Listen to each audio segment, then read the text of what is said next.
number one, the polling is clear that the majority of Americans reject the status quo and want to be liberated from it, whatever that means. You can interpret that in multiple ways. One is that means they do not want the Biden administration anymore, or rather its policies, or they just want something different, a fresh change. Kamala Harris is claiming to be this new way forward, but I think that's a crock and most people know it. The whole idea that Kamala Harris has been trying to distance herself from Joe Biden, that was the campaign. She ended that when she went on The View, and when asked by Sunny Hostin, what would you do differently? She said nothing came to mind. And then she reiterated it, and this was the point that was a part of the interview that I don't think many people knew about. She reiterated that on Stephen Colbert's show. She had time to think about it. Her staff had time to prepare a better answer for it, and they still had nothing. All right, guys, last night, it was interesting. I think she's getting desperate. We are less than 3 weeks out, and Kamala realizes that the trajectory doesn't look good for her. The trends don't look good. You saw that in the road to 270. Thanks to everyone who tuned in. Really appreciate that. Continue to share for the next couple of Wednesdays. We will have that locked in, and we've got some amazing guests headed your way as we go into the final stretch of the election. So hit the notification button. I try to do one more live coming up. We'll figure that out. We'll let you know. We've got a big election day planned already, even getting bigger. We've got a lot to get into with that Fox interview, some brand new ads, some new polling. We're going to break it all down with the panel. Before I do that, I just want to tell you about one great guy. You know who I'm talking about. My friend Leo Grillo. He founded Delta Rescue. It is a no-kill sanctuary for life, not a shelter, a sanctuary. What does that mean? You'll learn, because I got schooled the first time I talked to Leo. It means that they come there and they live out their entire lives. They get the nutrition, the veterinary care, all that. If they're abandoned, abused, neglected, Leo Grillo has made his life mission to take care of these dogs, cats, horses, birds, you name it. It's amazing. And if you go to deltarescue.org, you can see what I'm talking about. It's on his website. The evolution of Delta Rescue has been phenomenal. It started as one dog, and now it's turned into this huge, huge sanctuary. When you go on to deltarescue.org, you can see all the great work that they do, and hopefully you'll consider supporting it, because he's not out there looking for a government handout. He's relying on people like me and you to support it. If you're a dog rescuer or an animal lover, think about a contribution to Delta Rescue. More importantly, go on the tab up top on estate planning and think if you can make this part of your estate so we can keep Delta Rescue for decades and generations to come. I really appreciate your consideration for this. Just go to the thing, download it, check out the estate planning kit, and think about it. That will make a world of difference to so many animal lovers like us. Thanks for that. All right, like I said, we've got a lot to break down. Some brand new ads. They're in desperation mode. You've heard where we are in the States. I think they're starting to worry. A lot of great feedback yesterday about Georgia in particular. Early vote coming in. There's a lot of Republicans that actually feel really good about this, talking about it coming from the rural counties. We're going to continue to break down that early vote. It's starting in a lot of states. Texas is kicking it off. We've heard about some of the blue wall states starting early vote. This is when it really matters. The data is going to make a big difference. All right, I want to bring in the panel. We've got a lot to talk about today. Caroline Downey is with the National Review. Patrice Onwuka, as you know, a good friend of ours on WMAL all the time, helping Larry O'Connor get through the shows. She's also the director of the Center for Economic Opportunity at the Independent Women's Forum, a great organization there, and our good friend Tony Katz from Indiana. But before we do that, I know if you get jacked up every morning on a cup of coffee, I want to tell you about a good sponsor of ours, Wired to Fish, right? If you like a good cup of coffee with great beans sourced from Mexico and Guatemala, and who doesn't? That's what you want, right? But you're tired of going to places that you buy your cup of coffee and then they take that money and help crappy causes out that are against your policies. Wired to Fish is completely the opposite. It's great tasting coffee, but here's the kicker. 25% of the profits go back to faith-based organizations and clean water initiatives. Who doesn't love that? I like both of those things, and I don't want to give my money to places like Starbucks. I'm going to call them out because I don't like Starbucks.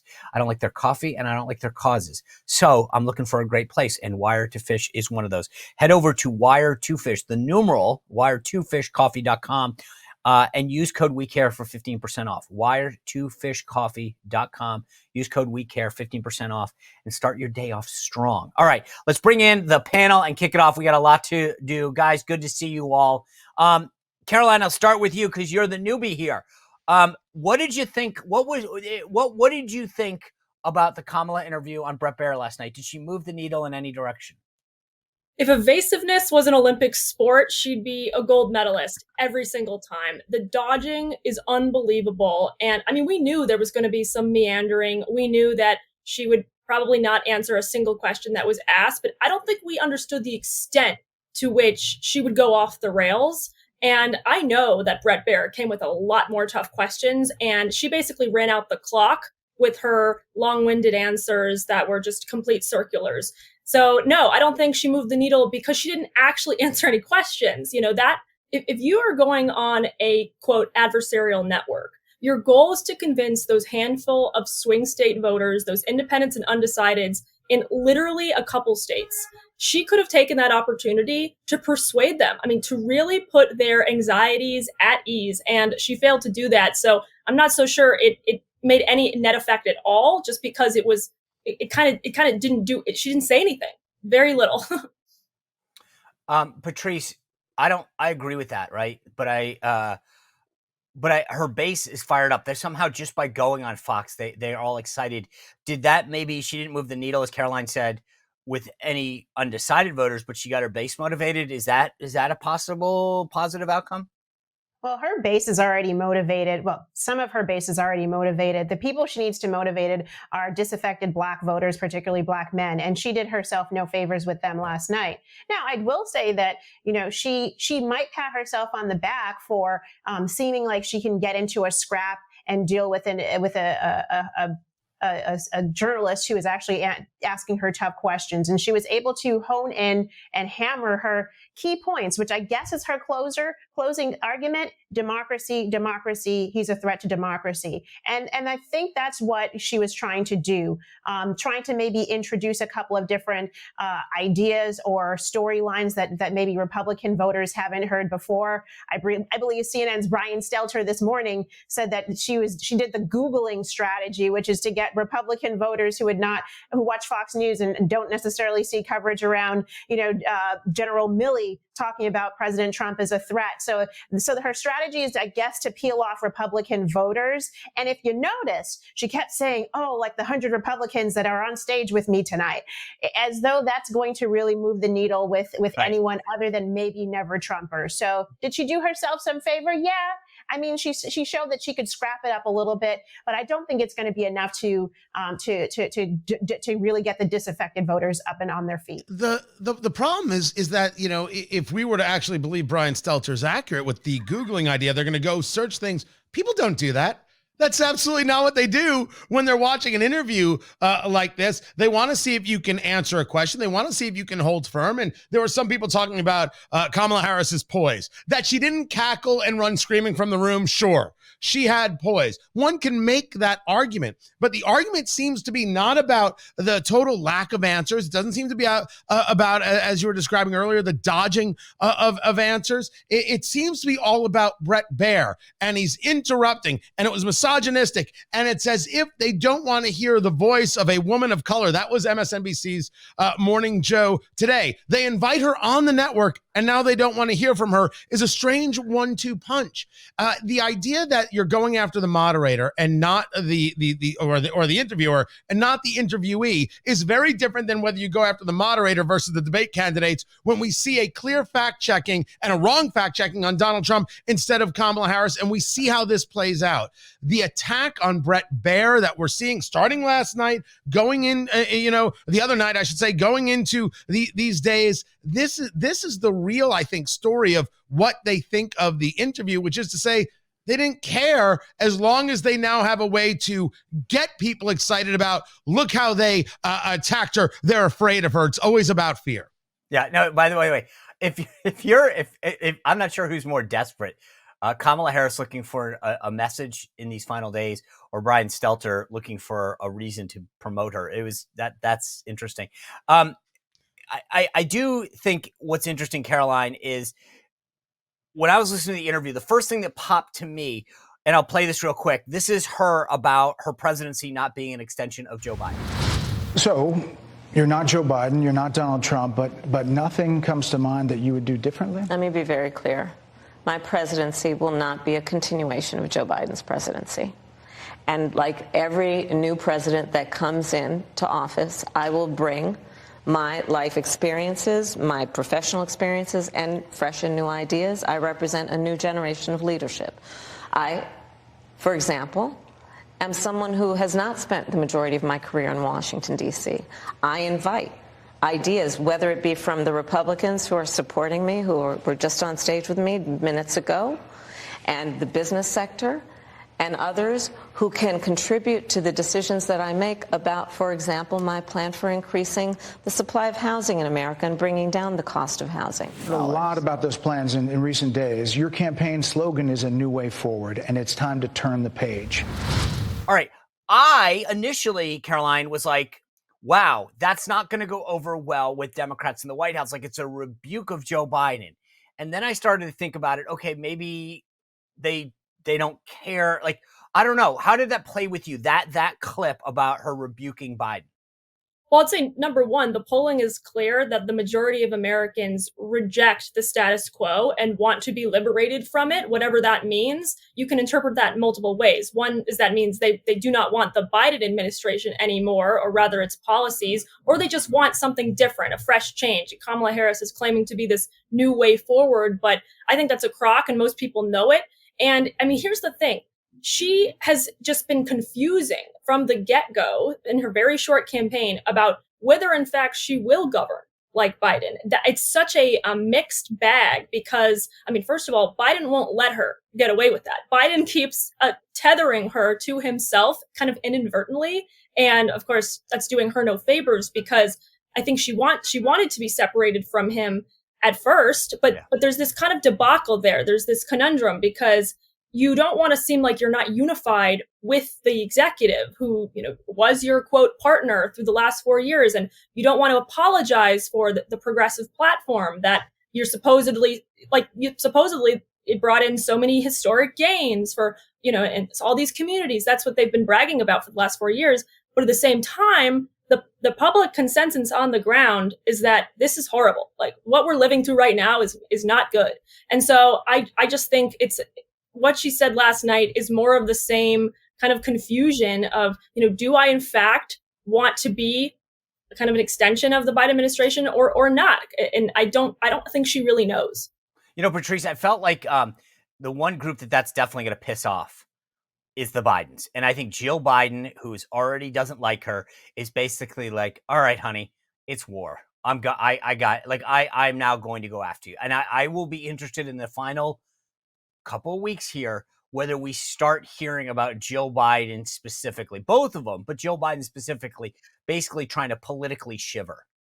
Well, I do think she did throw him a little bit of a lifeline when Bret asked about his age and when she knew that his mental faculties were starting to deteriorate. And she pivoted and said, oh, Joe's judgment, Joe's doing great. Joe's didn't she smart, do that to protect herself? I mean, that's more about she was protecting her because that goes to her judgment. Not so. And I get it, but American people. Yeah, to me, that was sort of like the question was, when did you know it? And she was trying to protect herself, not Joe, I think. Well, because the public knows she's complicit in the cover-up of his mental decline, which is a scandal. I mean, I think that's the lifeline, though, that she gave to him last night and what I saw. I mean, whether or not obviously already, I think there's a lot of discontent. Politico's already reported this week about, the fact that both the Harris and the Biden campaign, the Harris campaign and the Biden folks, there's a lot of cold blood between them. So it's already starting to come out. Will President Biden throw his VP under the bus? He probably did. I mean, we saw last week or 2 weeks ago with the response to the hurricanes when Biden said, oh, I'm speaking to the governor of Florida when asked about his vice president not getting a call from him. So we probably will see more of this, but I do think he wants her to win. I don't think he wants her to lose. I think he wants her to win, Tony Katz. I don't know that Jill Biden wants her to win. So the whole idea that Kamala Harris has been trying to distance herself from Joe Biden, that was the campaign. She ended that when she went on The View, and when asked by Sunny Hostin, what would you do differently? She said nothing came to mind. And then she reiterated it. And this was the point that was a part of the interview that I don't think many people knew about. She reiterated that on Stephen Colbert's show. She had time to think about it. Her staff had time to prepare a better answer for it, and they still had nothing. She ended the possibility of trying to separate herself from Joe Biden. The question about not knowing about Joe Biden's mental decline, that should have had a follow-up. It's one of the very few places where I think Bret could have gone in the following direction. If Kamala Harris, you don't want to answer about when you knew about Joe Biden's mental decline, if you're going to argue he's sharp as a tack, why did he have to get out of the race? Right. That was and I think everybody right now is watching going, that's the punch they desperately wanted to see. The public you're wants to know right. about Kill the shot. That was it. I felt like Bret was like getting tired though. It was like he was like, okay, let's just start with something. 2 + 2, Madam Vice President. What does that equal? And she's like, Bret, when I grew up, we could barely rub 2 nickels together. Because I grew up in a middle-class family. I grew up in a middle-class. Second mamala upstairs. And I think he was like, all right, I'm not like, how much blood are we getting out of the stone? Let's not forget, Bret gave us the tea during the evening program when he said she was 15 minutes late. They had already cut down significantly from 30 to 25 to 20, the amount of time. And he wanted to get through, I think, as many questions as possible. But I agree. I wish I would have cut off one question and really get that last, rejoinder in. Yeah. Why should we trust you at this point? You lied to us before. And why isn't he on the ticket? Why are you? I would have loved to have seen it. The funny thing is, on a couple of these questions, she kept saying stuff like, he said, this is your policy, right, on transgender. This is what you said. Here's the video of you saying it. Do you stand by that policy? And she said, I would follow the law. Well, I mean, isn't that why we elect people, to change the law? Like, in other words, I'll go out and I'll say, I want to lower the tax rates from, 32 to 28%. That the law says whatever, 32, and I want to get it to 28. The current law says that we're going to fund, the Department of Interior at $100 billion, and I want to increase it. Like, that's why you elect people to do things one way or the other. And her answer of, I'm going to follow the law, was like, okay, well, then you're a caretaker and you're not actually, you don't have a position, because why would you have said it in the first place? It was such a non-answer. I want to get to something that the latest ads, because I think here we are in the final 3 weeks. This is what I would argue we're pretty close to the closing argument. So I'm going to play you 2 Kamala ads because I think they're important, and then I want to play you 1 Trump ad. So these are both from the Democratic Super PAC Future Forward that's got a boatload of cash. This is the first ad that I want to show you guys and get you to react to. It's about tax breaks for the rich. Let's take a look and then get you to react. Out of money, I know 20 of you, and you're rich as hell. We're going to give you tax cuts. We're going to pay you. I am not rich as hell. I work hard. I scrape to get by. Donald Trump wants to give tax breaks to billionaires, but Kamala Harris has plans to help us. She's going to crack down on price gouging and cut taxes for working people like me. I voted for Donald Trump before, but this time I'm voting for Kamala. All right, Caroline, that's on the biggest issue, the economy. Is it a smart ad and a compelling ad for her? Not even close. It's the last thing too persuasive. National Review calls Kamala Harris the tax queen for a reason, because we've dug through her proposals and she wants to tax the American people into oblivion, and not just individuals, but businesses, the people that fuel innovation in this country. And obviously that pays dividends and sends trickle-down effects throughout the entire economy. I mean, the Trump tax cuts were so fruitful. They generated so much success and prosperity in this country. I mean, real wage growth increased under Trump. We have that as a statistic. We also know that minority unemployment was at a record low. And so it's those kinds of data points that, most people, I think, remember. And even if they don't, know the numbers, the nostalgia for that time of economic prosperity is still very strong. Kamala Harris, on the other hand, she wants to bring the corporate tax rate back up to where it's comparable with communist China. And remember, we forget her extremism when she was a 2020 Democratic candidate. She wanted that tax rate to be 35%. Right now, she's moderating for 27, I believe. 35 is unheard of. And that's before you get to what she wants for unrealized capital gains and the other suite of very invasive taxes that are going to crush small businesses, who she's claiming to help, by the way. And if you poll small businesses, which they have, they don't want subsidies. She's basically advertising that I'm giving not only housing subsidies so we can get more construction going and combat the housing crisis, but I'm also going to give, she got tax deductions and tax credits confused. She said, oh, I'm going to give $50,000 to small businesses. No, that's not what she's proposing. But so she doesn't even understand her own ideas. Just her economic illiteracy knows no bounds. But small businesses don't want that. They want deregulation. They want the red tape from government to be slashed so that they can actually prosper in this economy. But she doesn't want to get into that because, of course, that undermines the progressive agenda. But I think what she's working on with that ad is ignorance among the American people about economics, about basically what is driving inflation. And so for people who think, oh, yeah, it is price gouging, that's the grocers are marking up their groceries, that's why they cost so much. Saying that she's going after price gouging might sound like it's a good plan forward.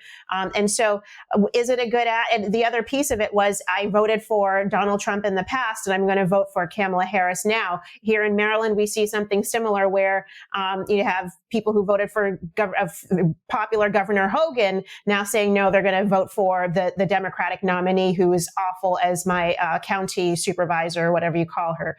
But I think the ad could be slightly effective for people who just don't connect the dots and who don't understand just how much the 2017 tax cuts actually help people, thanks to the media for really demonizing it alongside Democrats. I think there are two things. First, to the first point, it is undoubtedly true that business owners aren't so much as worried about the taxes as they are about the regulations. You've got Professor Elaine Berteau and others who discuss this idea that very often you'll see states or municipalities talk about lowering taxes to attract business, make it easier for them to operate. They'll deal with the rest. They just don't want the impingement and the infringement on getting started. The American dream is about getting going, and here's all this red tape that stops them. Make that easier. They'll show up in droves, and you could deal with the tax issues later, although I always believe in lower taxes. I think this ad was not about taxes at all.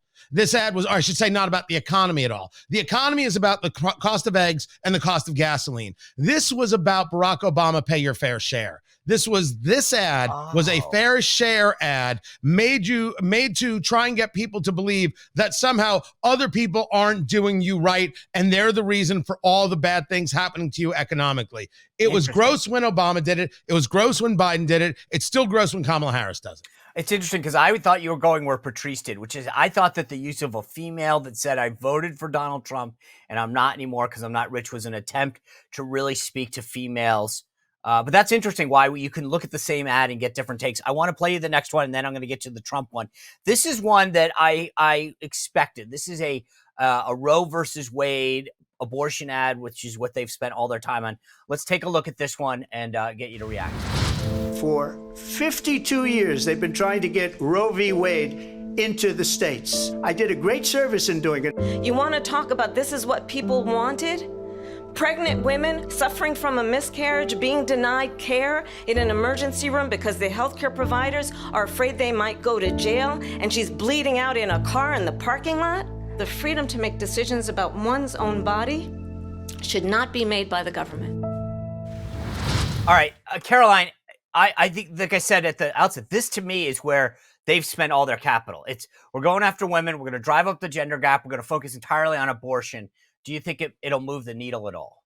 They're like you said, they are leveraging pure emotion, as much fear mongering as they possibly can. I do think it's had some impact on suburban women, but at the same time, I think the counter offensive from Republicans, I think we've cut through the noise quite a bit, especially on that Amber Thurman case in, I think it was Georgia, that Democrats keep parroting, even though it's blatantly dishonest and kind of an inaccurate use of that case study, when basically the death in that case resulted from the abortion pill, even though Kamala Harris is claiming it's because of Trump and Republicans, pro-life policies.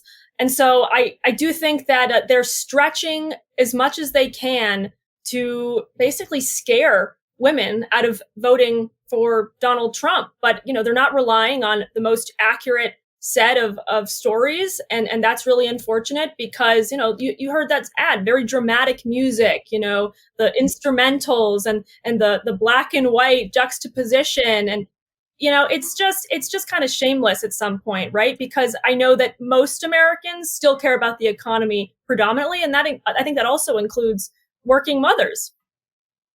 Patrice, this is aimed at women, right? They want women to think. First of all, I would just they are obviously selectively editing. I mean, Trump has been very clear. I think he's articulated the abortion issue very well, and when he initially, at least, when he talked about sending it back to the states, it was wrongly decided, and how extreme Democrats have been. But these guys understand they got nothing. They got the Harris campaign. They got to use abortion as the big wedge issue.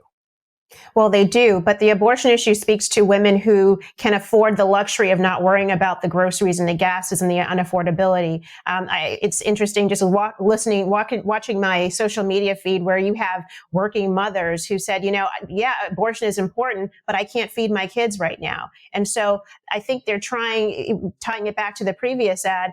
Now they've figured out enough of a gap between men and women. President Trump is winning men by like a 10% margin versus how much Kamala Harris is winning women. But Kamala Harris realizes she needs to peel off men, and she needs to peel off a few more women who are prioritizing those economic issues, which is why I think now in these final days, they're leaning more into the economy and more into, it's price gouging and I'm going to go after price gouging, rather than just it's abortion. Because to Caroline's point, there are folks who are not eating abortion. Sorry to be graphic to put it that way, but they're trying to figure out how to feed their families, and they trust President Trump in that regard more than they do Kamala Harris. Tony, you're shaking your head. Yeah, I don't think that's right, Patrice. I think that in the argument of trying to attract white suburban women, this is the only subject that seems to move them and matter to them. They don't care if fentanyl comes across the border and kills their kid. They don't care if their daughter has to sit on the bench during a volleyball game because a boy claims to be a girl and gets the spot. As long as abortion is safe, they somehow feel like they're complete women. And the argument being made towards them is, you're a traitor to your sex if you don't. Only white suburban women are gullible enough to go down that road. Now, if you want to send your hate emails, you send them to Sean at SeanSpicer.net, and I'll be sure to get them. But this is the argument. She believes she can make up the gender gap that, yes, Trump is succeeding on with black men, with Hispanics, as we have seen. She thinks she can make this work. It might be true in states that are already going her way. It hasn't shown itself to be something that works in a battleground. And you guys might know the numbers better than I, but if we're talking about the blue wall, or we're talking about North Carolina, Nevada, or Arizona, it hasn't shown there to be impactful.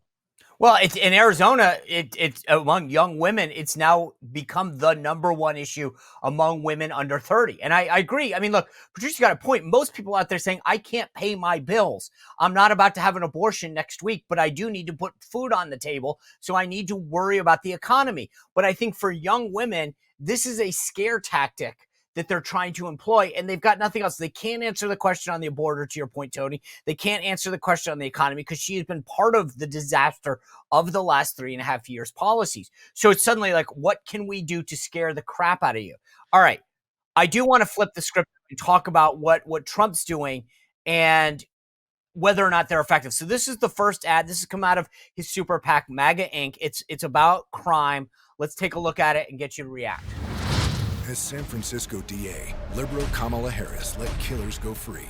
And as California Attorney General, Kamala continued to put criminals first. After a little girl was raped and buried alive, laws were passed to keep sex offenders away from children. Kamala ignored Jessica's law and allowed convicted sex offenders to live near schools and parks. Kamala Harris has always put criminals first. Don't make America her next victim.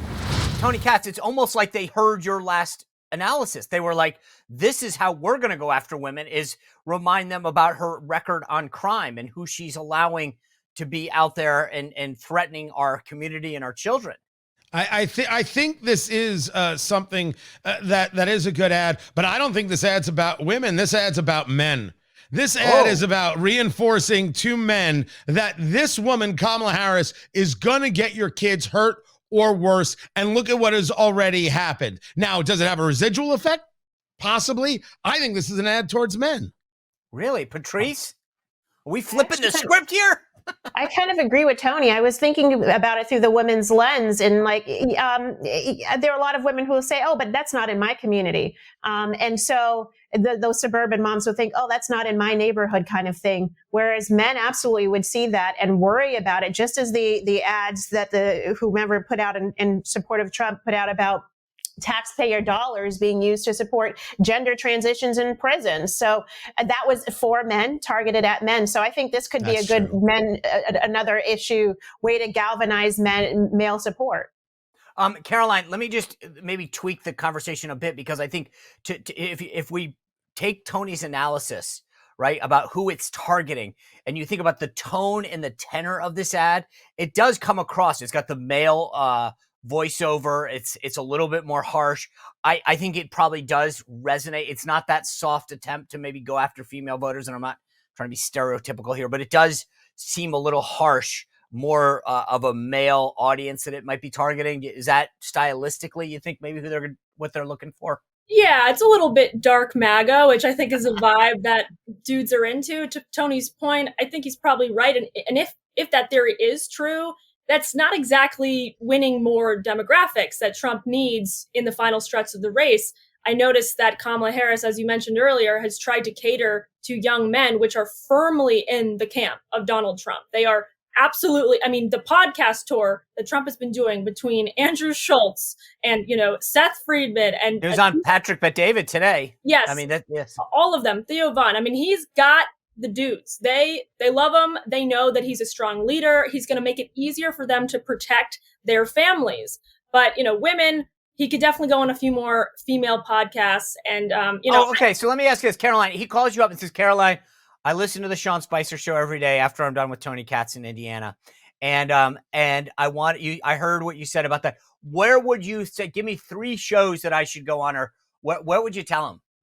I would say Allie Beth Stuckey, her podcast, I think would, and honestly, I gotta say, he risks alienating some of the religious right these days. Some of them are really struggling. He's doing Raymond Arroyo today at EWTN as well. Yes. But that's a dude.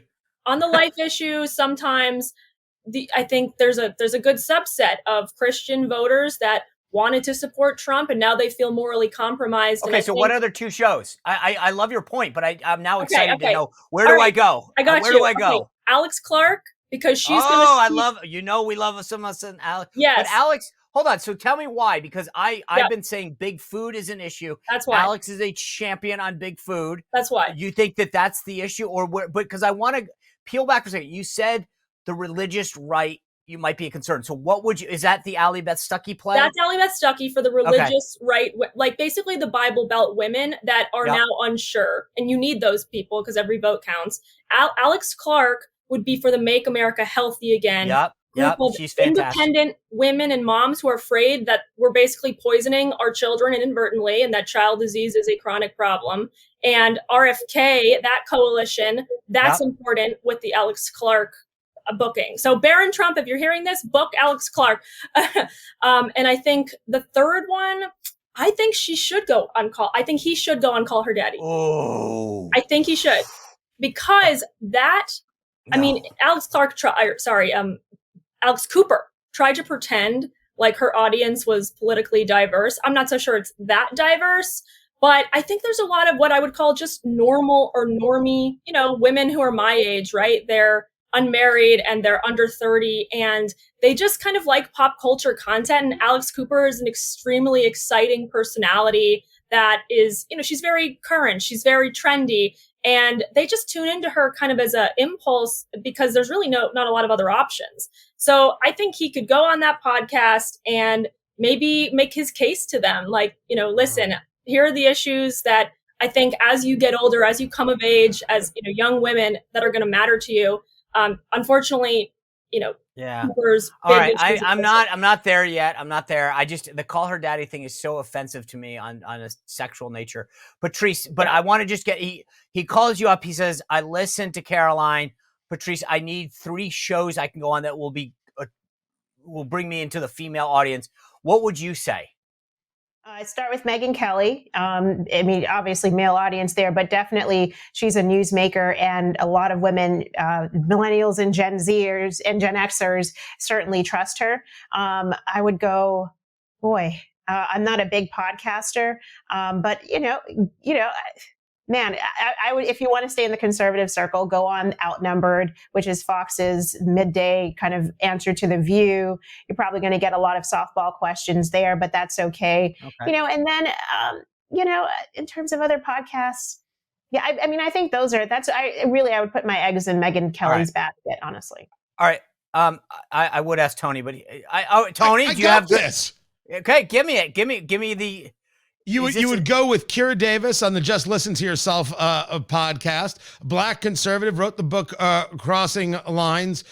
Born in Canada, American citizen, has an incredible story to tell, and would ask some very, very detailed questions. I would also put him with Stacey Washington over there on Sirius Satellite Radio. Yep. Right? She's Stacey on the right at night. It's spectacular. I would say you got to have a conversation, non-political, with Carol Markowitz, who's part of that whole Clay and Buck podcast network. That's a conversation that I would have. And if we want to play in the space of Call Her Daddy without doing it, go on with British Fennessy, with what she's doing over there on locals through Rumble. I think that those maybe not be as big as Call Her Daddy, but would offer him an opportunity to speak to a lot of women in a lot of different ways. Yeah, I mean, you got Tommy Lahren, Sarah Gonzalez down at the Blade. I mean, there's a lot to choose from, but I think this is a good point. All right, I got one more ad that I want to show from Team Trump that I want you guys to respond to. This is an ad from him that we're going to pop out, so let's take a look at that one. Flood of illegals, skyrocketing prices, global chaos, and Kamala wouldn't change a thing. Would you have done something differently than President Biden during the past 4 years? There is not a thing that comes to mind. Nothing will change with Kamala. More weakness, more war, more welfare for illegals, and even more taxes. Only President Trump cut middle-class taxes, and only President Trump will do it again. I'm Donald J. Trump, and I approve this message. Caroline, what do you think about that? I mean, that's the campaign message from their pocketbook, putting on air that they're hitting her hard. Nothing's going to change. It's more of the same. You're not going to turn the page. Yeah, because look, she might be this basically cipher without a core, without a real worldview, but I do think her gut reaction instincts are radical, because she'll just basically follow the trend of the party, which is lurched left. And that's what she did in 2020 when she supported bailing out the rioters, defunding the police. And I mean, I don't think she would have objected at all to the way Biden has conducted, and she has conducted this border. I mean, she was the border czar, if she didn't need moderates with a couple weeks left to go. And I mean, obviously the border became such a salient issue because it's sprinkling into so many other communities in this country. It's made every state a border state, and now we have migrant crime. We have MS-13 2.0 wreaking havoc in places like Aurora, Colorado, Springfield. Those are places that I think, because those stories were amplified so much on Twitter on a national level, in news networks, I think it kind of forced Kamala to basically say, oh, I'm a border hawk now, by the way. Nobody believes that. Her instincts are progressive. Yeah, I mean, Tony, the thing is, I felt like some of the Kamala ads go against the grain. There's a narrative on her. We talked about, I'm going to cut taxes. No, you're not. You raise taxes. You made this. But this Trump ad hits to every narrative that you already believe about her, that she's an extension of Joe Biden's presidency, that she has no values, that she's inauthentic, that she's weak on the border. I think that this ad is exposing that she said it's an extension of Joe Biden's presidency. It's her on the record, going back to our conversation earlier. That's what makes it so effective. I still argue this is an ad geared towards men trying to raise a family, trying to protect their family, that Kamala Harris is going to make it as impossible as it's been over the last 4 years, and Trump will make things better. That's the thrust of the ad, and I do think it's very successful in that way. All right, Patrice, I have an... Oh, go ahead. Well, just to pick up off what Tony said, I think the other big piece is it's a reminder President Trump is tapping into the trust that people already have in him because of what he's done in the past. He's demonstrated his record from a fiscal standpoint, from a world not on fire standpoint, and he can do it again. And the polls demonstrate people have trust in him on a lot of those key issues. So, Patrice, I'm driving down the road. I gave a speech to a group of Republicans in Arlington the other night who are out there helping President Trump. And on the way home back to Alexandria, in the median were two signs. And I'll put them up on the screen, and they look like they're Trump signs. But one of them just said, Trump equals safety, Kamala equals crime. And then the other one said, Trump low taxes, Kamala high taxes. And they were juxtaposed. And I thought about it. I literally pulled over and took pictures of them because I thought to myself, when you're in the home stretch of the campaign and you've got some undecided voters, you want the simplest message possible. And we keep talking about Kamala's got a hard time. What's her message? Is it anti-Trump? Is it I'm not Joe Biden? Is it I'm lowering taxes? I'm strong on the border. Like even Democrats keep chastising her for not having a consolidated message. But the Trump team, when I saw this, I said, that's it. Trump safety, Kamala crime. Trump low taxes, Kamala high taxes. You can walk up to anyone in the world and they say, why are you voting for Trump? Trump safety, Kamala crime. Trump low taxes, Kamala high taxes. It's easy, it's simple, and it's compelling. What do you think? Oh, can I have some for my neighborhood? Because I keep seeing these Harris Wald signs. And I live in Maryland. Yeah, I know. And PG County. No, I mean, I think it's a good point that you need to keep it very simple and demonstrate.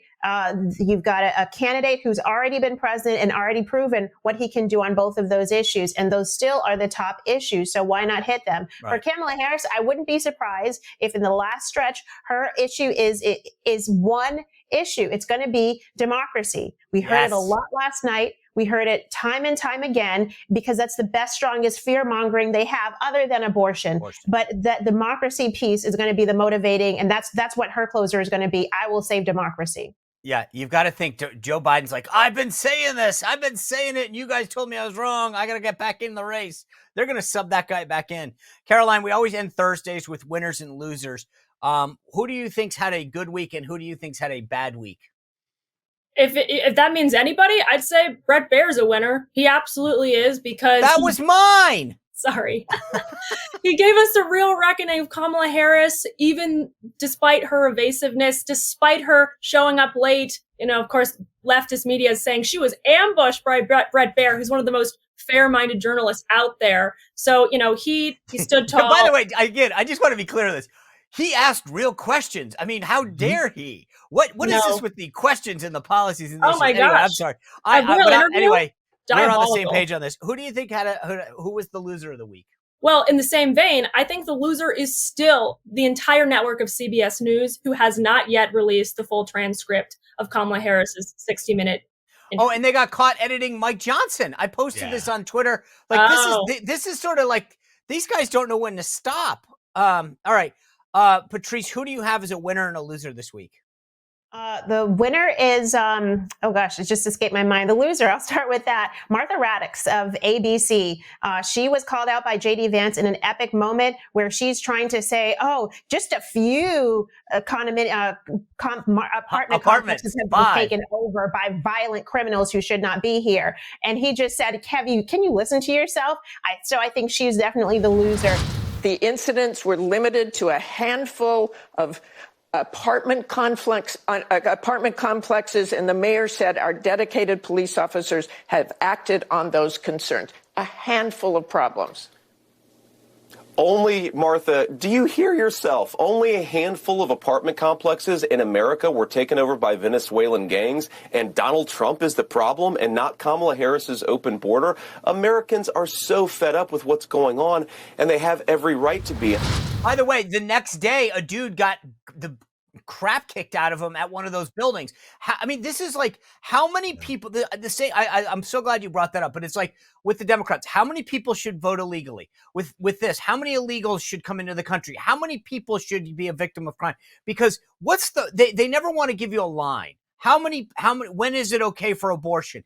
It's always like this. They won't get specific. And this is exactly the point. JD crushed that, which was how many apartment buildings is okay to be overrun by Venezuelan gangs that are beating up our citizens. Just FYI, how many?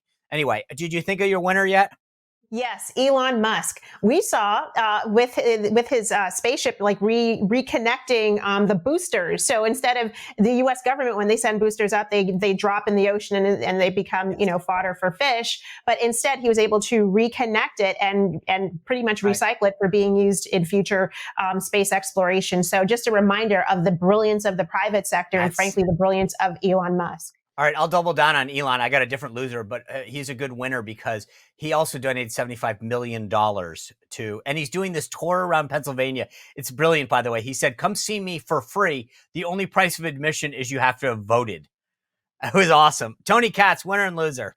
The winner this week is Ron DeSantis because there's a guy escaping Hurricane Milton who ties his dog to a post and leaves it to die. A state trooper finds the dog. Yep. The governor and others we're going to find who owns this dog and we're going to charge him. The guy was charged with a felony. People love their pets. It's Ron DeSantis, hands down, no question. Loser. The loser is vibes, man. The vibes are gone. The whole campaign of Brat joy summer's over, vibes. Baby. It's I honestly, I'm so Brat. I remember when it was in fashion. I will tell you, my loser of the week is Bill Clinton. You had a case in Georgia not very long ago, didn't you? They made an ad about a young woman who'd been killed by an immigrant. Yeah, well, if they'd all been properly vetted, that probably wouldn't have happened. But if they're all properly vetted, and that doesn't happen. I'm Donald J. Trump, and I approve this message.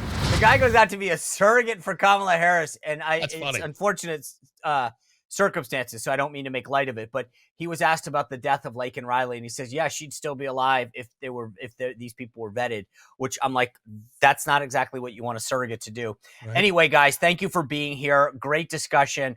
And by the way, I think Ron DeSantis has done a great job down as governor, not just with dogs and cats and animals that he has helped, but just getting aid to the people in Florida.